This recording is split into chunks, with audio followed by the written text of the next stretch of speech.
In my paper today, I want to talk to you about the abolition of secondary school fees in Tanzania, who benefited from this policy, and what remains to be done to deliver quality secondary education for all. First, let me start with some background to the policy. The government of Tanzania is currently implementing the Education and Training Policy of 2014. This made a commitment to the provision of fee-free basic education in Tanzania. In December 2015, the newly elected government announced the fee-free basic education policy, which began to be implemented from the start of the 2016 academic year. This affected the removal of all forms of fees and contributions in both primary and lower secondary schools. Primary school fees were abolished in 2001, but mandatory parental contributions set by the school were only removed with the fee-free policy in 2016. As we will see, even this change had a large effect. At lower secondary level, the policy removed the requirement for all children to pay school fees of 20,000 Tanzania shillings per year, examination fees for Form 4 students of 35,000 shillings, and also schools were no longer permitted to demand parental contributions. To compensate for the lost income, the government committed to provide for each secondary student 20,000 shillings as fees compensation and 25,000 shillings as capitation grant. So what has the effect been of the fee-free policy in Tanzania? I want to start by sharing with you some evidence from national statistics. What they show is that the clearest effect of the fee-free basic education policy was experienced in primary schools in terms of increased enrolment, even though fees were removed as early as 2001. Unfortunately, data for 2015, the year before the policy, are not available. But compared with 2014, Grade 1 enrolments in 2016 were 41% higher. The data from 2017 shows that this trend continued. Importantly, it is creating a population spike that can be expected to hit secondary schools in 2023. The effect on lower secondary education, though present, was interestingly less acute in terms of enrolments. As this graph shows, secondary enrolment in Tanzania has been on a long-term increase, reaching a peak in 2012. The fee-free policy appears to have resulted in a marginal increase in secondary enrolment, reversing a downward trend between 2012 and 2015. Between 2015 and 2016, lower secondary enrolment increased by 37,000 or 2.8%, and increased in 2017 by 90,000. However, enrolment levels in 2017 were still not as high as their peak in 2012. On the other hand, when we look at the Form 1 intake, we see that it reached its highest level historically in 2017, confirming that there has indeed been an effect on enrolments. Importantly, there has been a gendered dimension to this pattern. The increased Form 1 intake has been greater for girls than for boys, so that in both 2016 and 2017 there were more girls in this grade than boys, reversing the historical trend. While this increased enrolment is welcome, particularly for girls, we should not lose sight of the fact that secondary education remains a minority experience. The net enrolment rate shows that only a third of 14 to 17-year-olds were attending lower secondary school after the policy. The primary school leaving examination acts as a barrier here. In the 5 years prior to the fee-free policy, the primary school leaving examination pass rate was just 53%. Children who do not pass this examination are not permitted to enter secondary school. I would like to move on now to presenting evidence from CAMFED's programme. Through funding from the UK Department for International Development through the Girls' Education Challenge, since 2013, CAMFED and our evaluators have been able to collect rich data, both quantitative and qualitative, from our programme schools in Tanzania and from comparison schools there. Picking up the theme from the national statistics, qualitative interviews from heads of school reveal that the experience in terms of increased enrolments has not been consistent. As we see exemplified here, some schools report little or no change in their enrolments.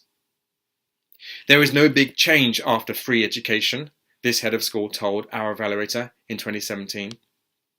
Other schools report a dramatic increase in enrolment. What do you think caused that bulge in enrolments? Our evaluator asked this head of school. Do you think it was when secondary education was made free? Yes, the head of school replied. That changed everything. Many children joined who could not before. It made our classes big. The same head of school added that overage children have been a particular feature of the increased enrolments, something that we couldn't see in the national statistics. Do you have many overage children? Our evaluator asked. Yes, the head of school replied. In Form 1 and 2 they start school at the age of 17 because of free education, and they couldn't afford to go to secondary school, but most of them are doing well. Our evaluators have collected since 2013 longitudinal data from cohorts of children in our partner schools and also from comparison schools. One of the tours students complete showed that the most commonly experienced form of marginalisation prior to the fee-free policy was the economic barrier to education caused by family poverty that resulted in significant challenges to paying the school-going costs, in particular school fees. In 2013, in a cohort of Form 2 girls, 38% were found to be marginalised in this way. After the fee-free policy, another cohort of Form 2 girls confirmed that this barrier has been significantly lessened, with only 14% experiencing this economic barrier in this way.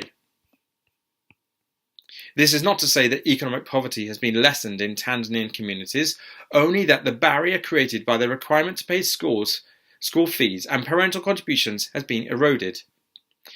For the most marginalised, however, other costs associated with going to school continue to create barriers. CAMFED provides direct support to the most marginalised girls in the form of material items to enable them to attend and complete school. The girls select the resources that will meet their individual needs. The graph here shows that before the fee-free policy, 89% of girls supported selected to have their school fees paid by CAMFED. Since the fee-free policy, this support in Tanzania has been used to pay for other, non-monetary needs. The evaluation carried out in 2016 found that the bespoke nature of the support was effective in enabling girls to respond to their particular challenges at school and at home.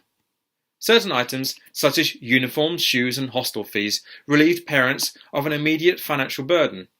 Other items, such as bicycles, helped overcome practical challenges with attending school. Some items, including sanitary pads, mattresses, bed sheets and mosquito nets, supported girls' physical and emotional well-being. The evaluators added that all items provided to the girls converged to boost the confidence and self-esteem of girls and provided the basis for improved performance in school. The evaluation found that the tracked cohort of marginalised girls in the comparison scores were 38% more likely to have dropped out of school than their peers in schools supported by CAMFED.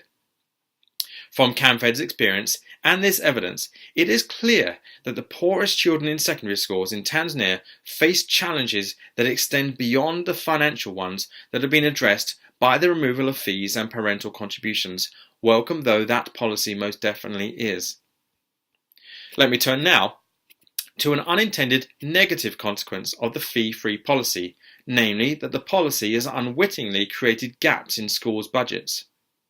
The evaluation carried out in 2016 found that in all schools visited, parents had become reluctant to provide financial support to schools as they felt that the government should cover these too. One teacher said, "Before free education, parents at least participated in providing the materials as well as the government. But ever since it has been started in 2016, things have changed. The fund that we get from the government is very small compared to the needs." This issue is exacerbating an already challenging situation of deep under-resourcing of secondary schools in Tanzania, which has a clear and immediate impact on the quality of education schools are able to provide. My time is nearing the end, so let me quickly run through 3 other significant challenges that continue to present barriers to delivering a quality secondary education for all. First, many students face long and unsafe journeys to and from school.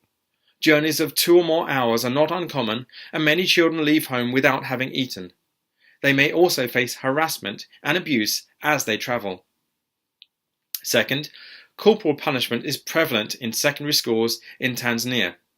Evaluation evidence collected in 2017 found that the stick is used on a daily basis for both small and more serious behaviour, often in ways that are extremely demeaning for the students.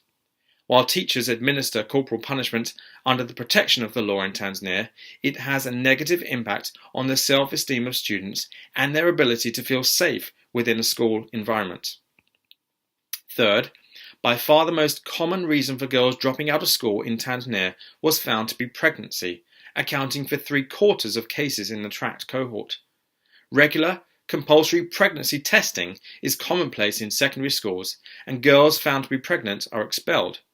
Furthermore, under the current president, these girls are not permitted to return to school after giving birth. I conclude my paper with the following summary. The fee-free policy that was introduced in the 2016 academic year was a welcome intervention for children and families across Tanzania. It created a population spike in primary schools that secondary schools will experience from 2023. That having been said, many of these children will likely not pass their primary school leaving examination without significant increased resourcing to primary schools, and so will not be able to progress to secondary school. At secondary level, the fee-free policy resulted in increases in enrolments in some schools, though not all. Girls and overage students were particular beneficiaries. The fee-free policy had an unintended negative consequence for school budgets, as parents have withdrawn the support they were providing previously, which has not been compensated for fully by the government's contributions. With the increased enrolments, even if only marginal, this has further stretched the already under-resourced school budgets, with significant effects on the quality of education the schools are able to provide. Furthermore, there are other challenges and barriers that children face, particularly the most marginalised.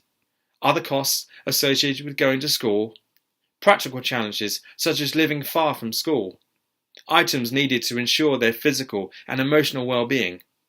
Teenage pregnancy and corporal punishment are also prevalent issues that demand attention. CAMFED is working effectively to address all of these issues, but more investment, effective action, and further policy changes are needed before Tanzania can deliver quality secondary education for all. Thank you very much for listening to my paper.